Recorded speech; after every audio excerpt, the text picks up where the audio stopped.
In a few minutes, these Army combat troops will be miles from here.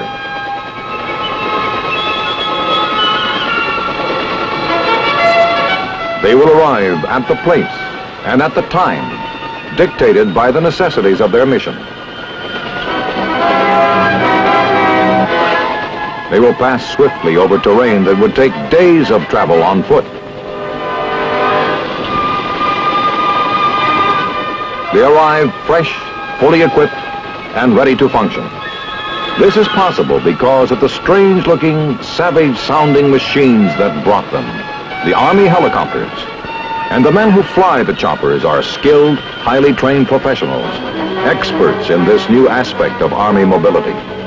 Just where and how these men acquire that expertise is the subject of today's Big Picture.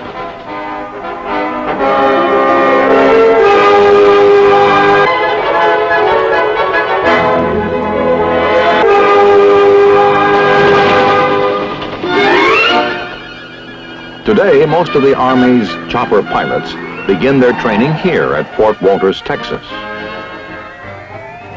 I done crashed my whirlybird. I done crashed my whirlybird. And my IP, he got killed.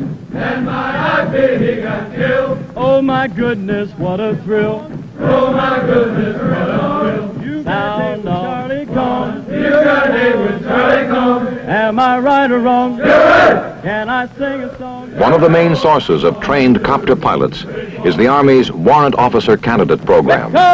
Those who qualify enlist especially for copter training, and if they make it, they graduate both as warrant officers and as qualified pilots.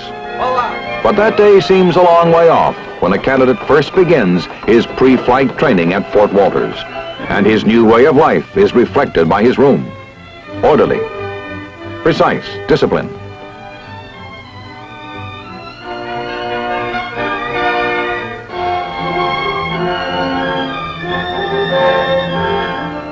On arrival, each candidate receives an APH-5 flight helmet. He knows it will be weeks before he can wear it for real, but it's nice to look forward to.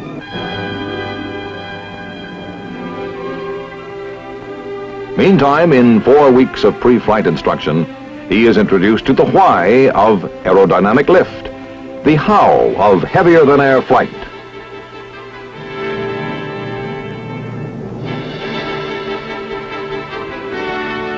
He comes to understand just what it is that makes it possible to put a heavy piece of machinery into the sky and keep it there.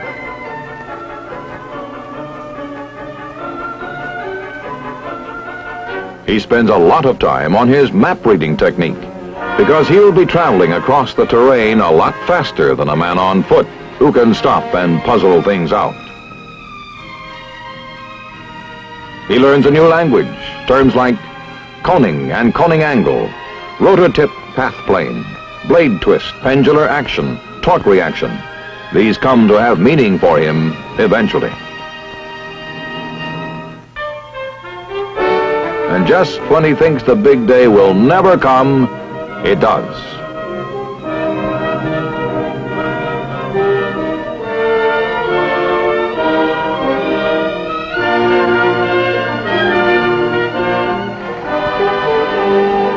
Here, the fledgling pilot will learn how a helicopter actually works in the new TH-55 trainer. It's a standard commercial model, unmodified or off the shelf. Basically, all copter controls are the same. Move this gizmo up to go up, down to go down. The stick in your right hand controls movement to the sides, forward or backward. The pedals are for keeping the copter headed where you want it headed.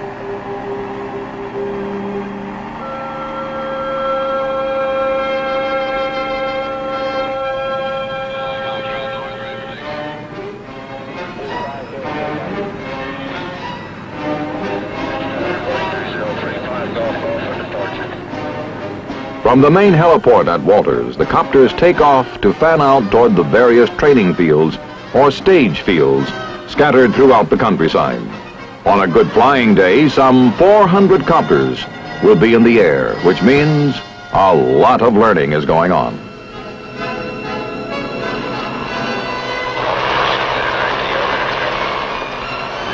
644, roger. That's Daria, Corey. 666 Foxtrot North. 31st Southern Airfield. Airport 666.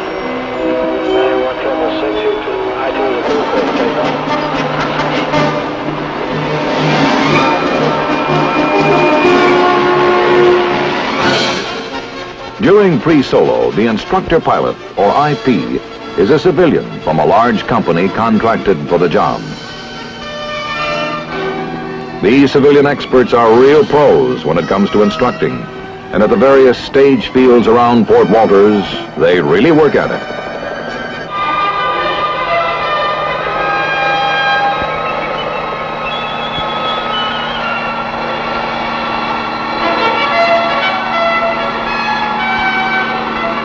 The student watches how it's done, the strange business of hovering hundreds of pounds of machinery above the ground, hanging on a set of whistling blades.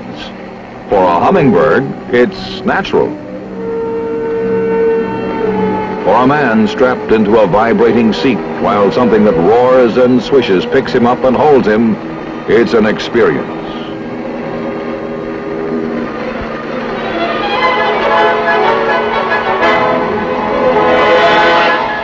In the jam-packed weeks ahead, there are many more moments the candidate pilot will remember.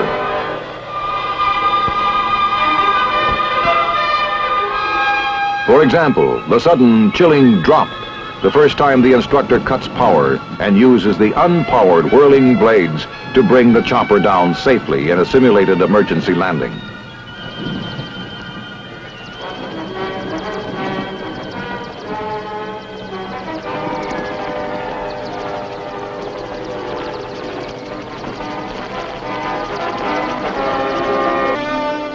These pre-solo hours of flight go swiftly. There's a lot to do. Watching the work of an expert, seeing how it's done, and feeling how it's done by following his movements on the controls.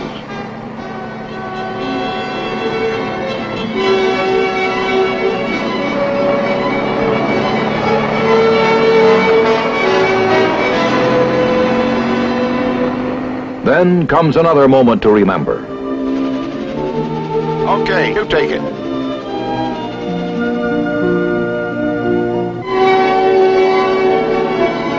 Well, everybody has to start somewhere.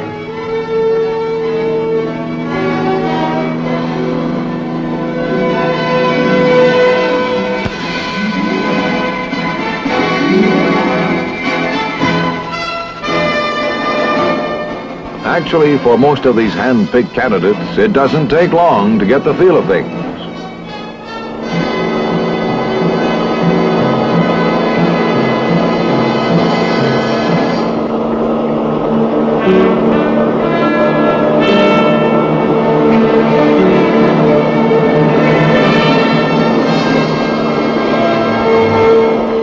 Soon the day comes when the candidate brings it in for a nice, smooth landing, and a new phase of his flight training is about to begin.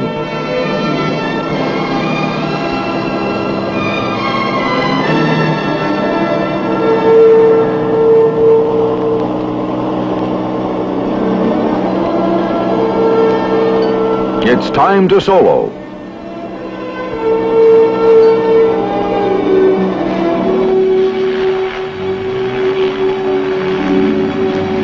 He knows he's ready, or they wouldn't be sending him up alone. But it sure feels different with that other seat empty.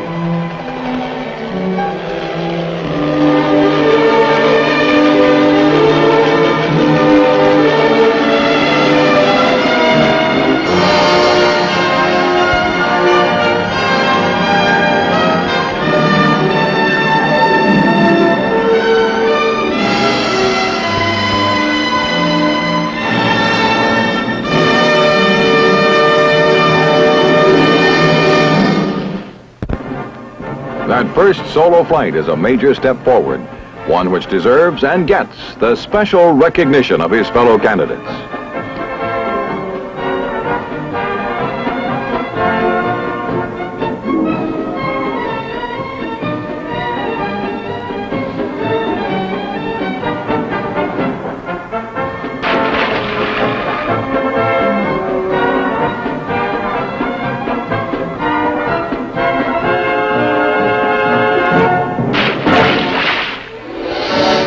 Having soloed, he now wears wings on his cap.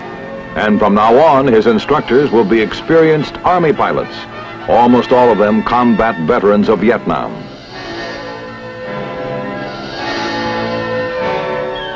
Under his military instructors, he gets out of the traffic pattern. Now his flying is cross-country, and rugged country it is. He has to learn to fly low and fast, and keep track of where he is and where he's going.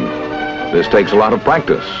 Low-level navigation is tough because a copter moving at 70 knots, 50 feet off the ground, uses up landmarks like a jet moving at 1,400 knots, 1,000 feet up.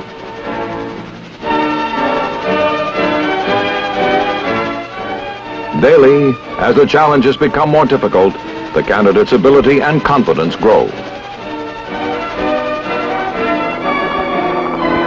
The candidate starts learning to coordinate his flight with other aircraft, formation flying and aerial reconnaissance under all sorts of weather, temperature, and lighting conditions. The combat chopper pilot will face all these situations and worse. The time to learn is now. The instructors work hard, and they work their students hard. Now is the time to analyze mistakes and get them corrected. A veteran instructor knows the cost of a single mistake if it is made in the air above a valley full of Viet Cong.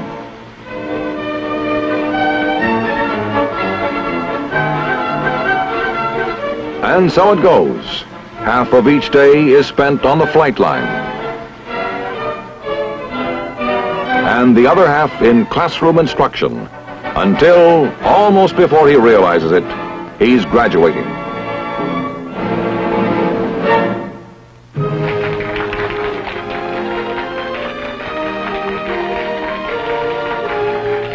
Now his primary training is over, and the next phase is about to begin, halfway across the country. Fort Rucker, Alabama is the home of the United States Army Aviation Center. It will also be the candidate's home for his final weeks of training. Hanchi Army Airfield at Fort Rucker is the largest heliport in the free world, except for An Qui in Vietnam. When training is in full swing, there are more takeoffs and landings performed here than at all three major New York airports.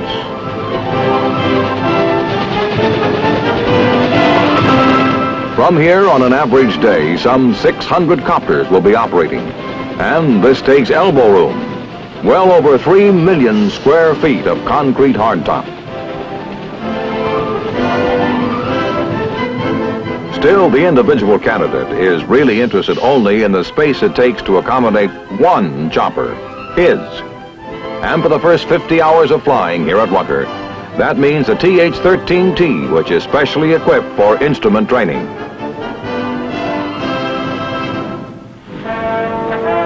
The candidate has already learned the fundamentals of flying a copter at Fort Wolters. Now he must begin to master the complexities.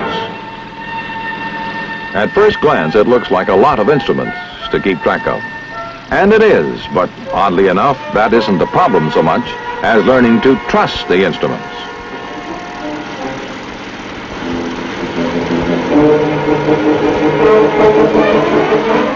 When you can't see anything but the instruments, your senses may tell you you're flying upside down. But if the instruments say not, you've got to believe the instruments. At Fort Rucker, this is literally the first thing the candidate pilot has to learn.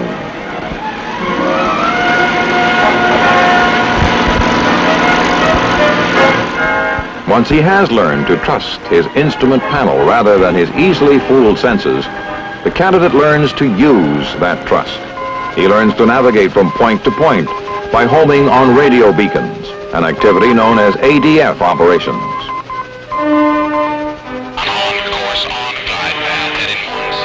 He also learns how to make a ground-controlled approach, GCA, which simply means that you come in for a landing when you can't see the ground, on the basis of instructions given to you by a man on the ground who is tracking you on radar.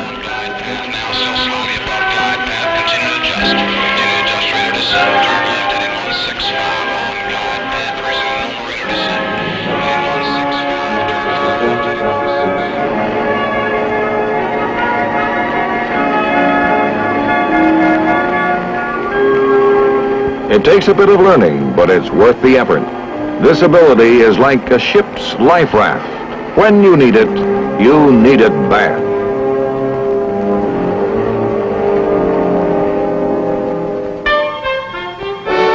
Once his instrument training is completed, the candidate is ready for a meeting he's been looking forward to with the UH-1, the Huey.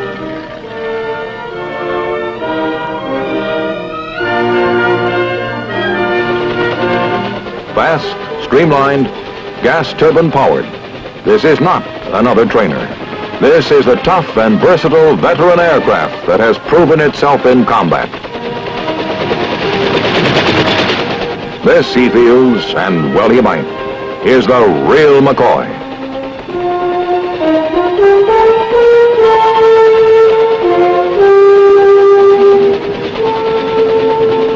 Fort Rucker has 8 stage fields to work from, and it gets full use out of all of them.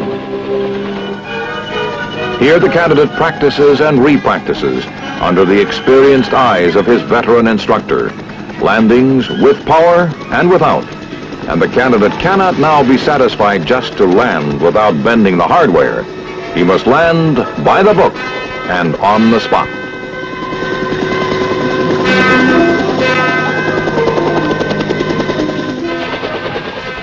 And even if he does it perfectly, it's try again.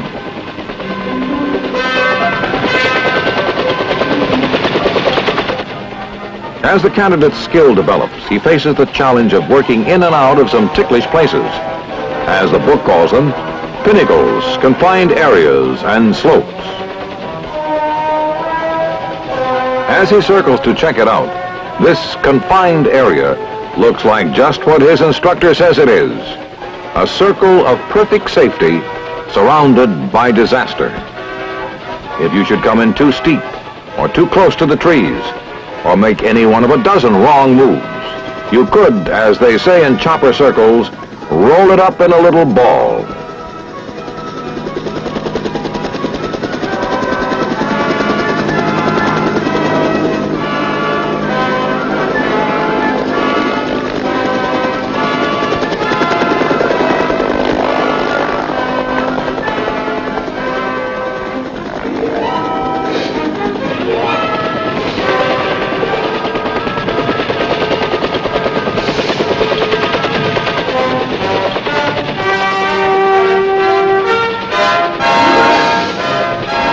The learning goes on, and in more ways than one. In the maintenance training area at Rucker, crew chiefs-to-be are trained in the intricacies of keeping all the parts cooperating so that the chopper as a whole can fly.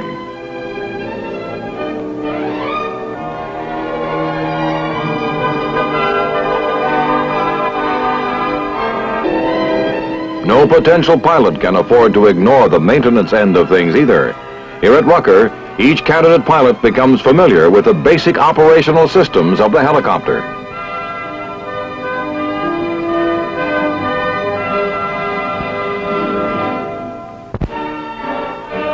It may not be as exciting as handling the controls of a Huey in flight, but maintenance, everyday, undramatic maintenance, may be the difference between a machine you can depend on and one that might let you down hard. The pilot who wants to keep on flying keeps this in mind.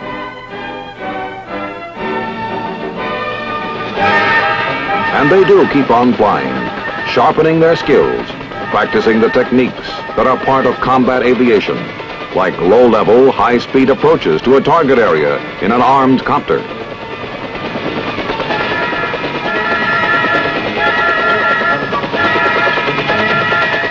Familiarization runs in the armed Huey gunships are part of every candidate's training at Rucker. The rule is, flash in just above the treetops, drop down over the machine gun range, moving fast and ready to shoot.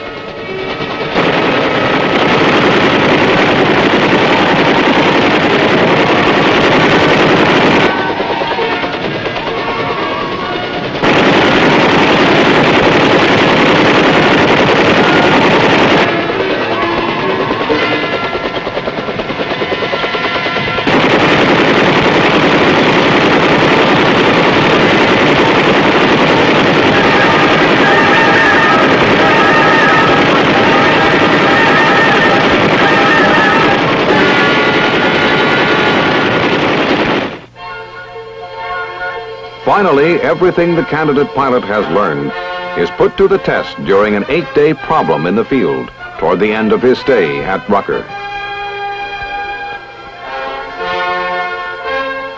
For a week and a day, he lives and works in the boondocks, getting a foretaste of the type of working conditions he'll experience overseas. Troop lift, resupply, casualty evacuation, armed reconnaissance, armed escort, day and night navigation from point to point, on schedule and on the mark. This is what this 8 days is all about.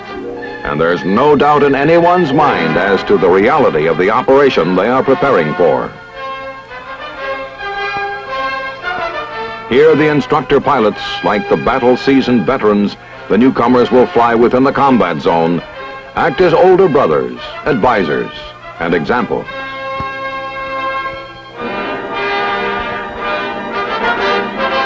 But they are still the IPs, constantly watching, grading, evaluating the performance of each candidate.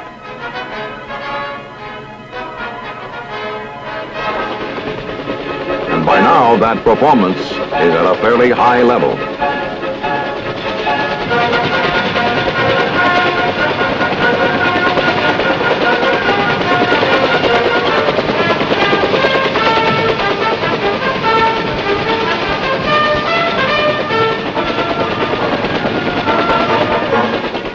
Proficiency in handling aircraft as such is one thing. However, the exacting business of going from A to B to C with maximum accuracy and minimum loss of time is something more. This vital ABC gets plenty of attention during these 8 days. Jerry cans full of sand provide weight to simulate a full load of troops or supplies and give the chopper the handling and lift characteristics that a payload over Vietnam would have. It's a full 8 days, and they make the most of it. They work as long as there's daylight.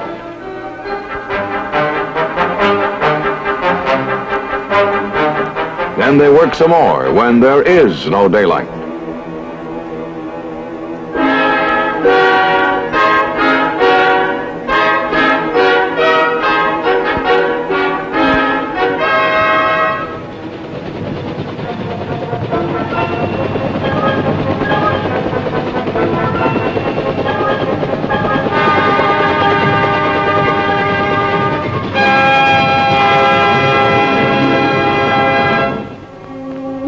The candidate rests whenever he can, just as he will in a combat zone. And just as in a combat zone,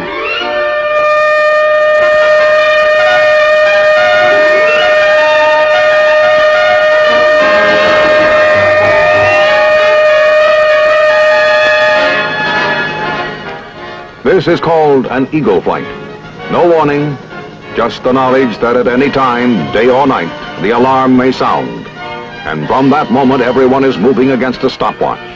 From a sound sleep, through the operations briefing, into the previously inspected Hueys, and off the ground in 6 minutes is quite respectable. It is not uncommon.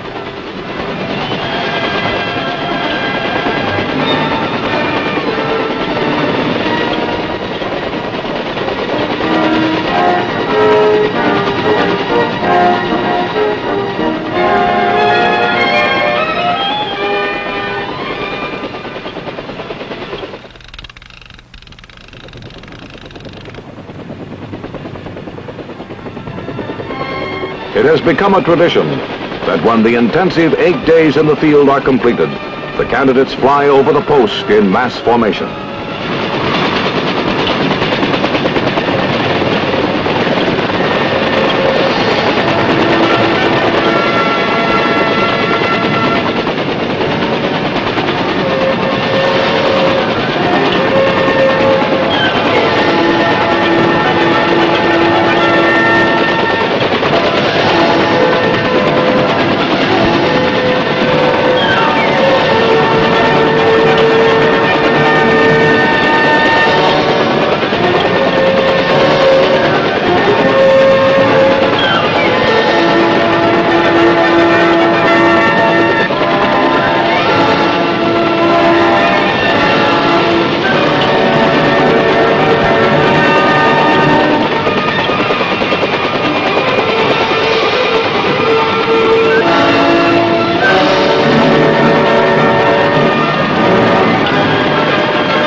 On graduation day, each man already wears his warrant officer's bars. He has received them the day before graduation, because his wings can only be awarded to him after he is officially a warrant officer. He has made it all the way.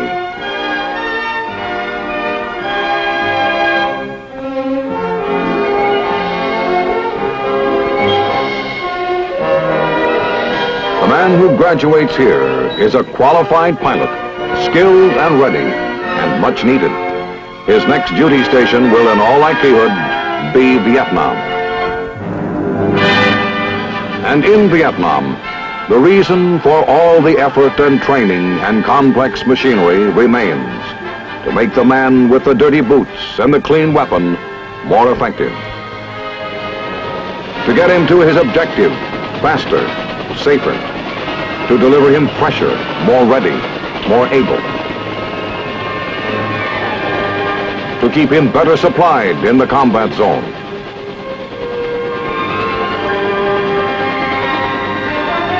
To get him to medical help faster if he should get hurt. This is what the choppers are for, and they have proven that they can do the job. So have the men who fly them.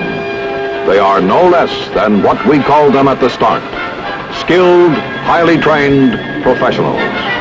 The chopper pilots.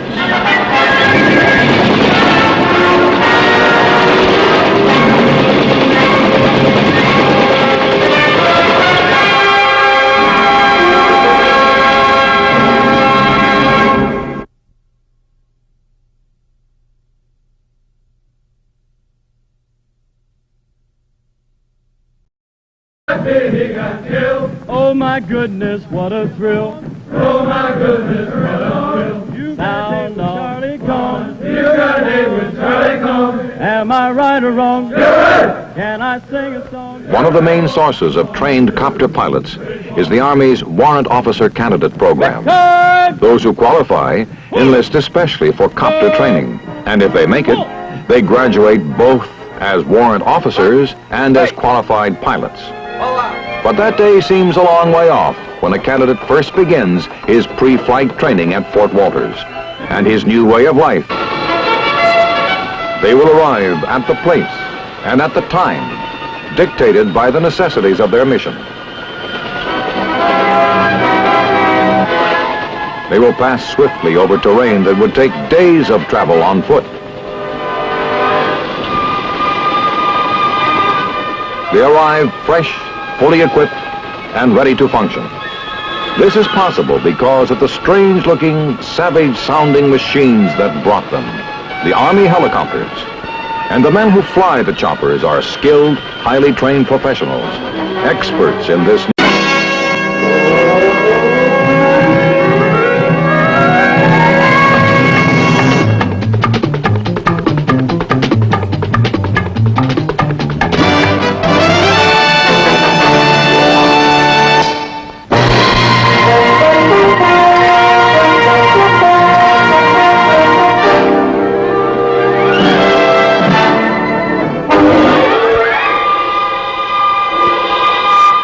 In a few minutes, these Army combat troops will be miles from here. New aspect of Army mobility. Just where and how these men acquire that expertise is the subject of today's Big Picture.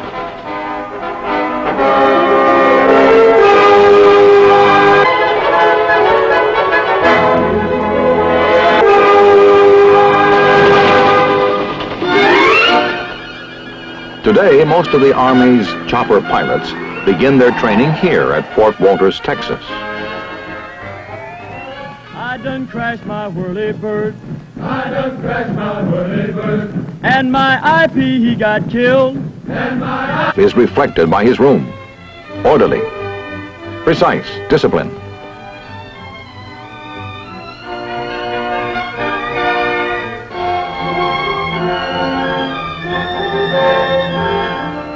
On arrival, each candidate receives an APH-5 flight helmet. He knows it will be weeks before he can wear it for real, but it's nice to look forward to.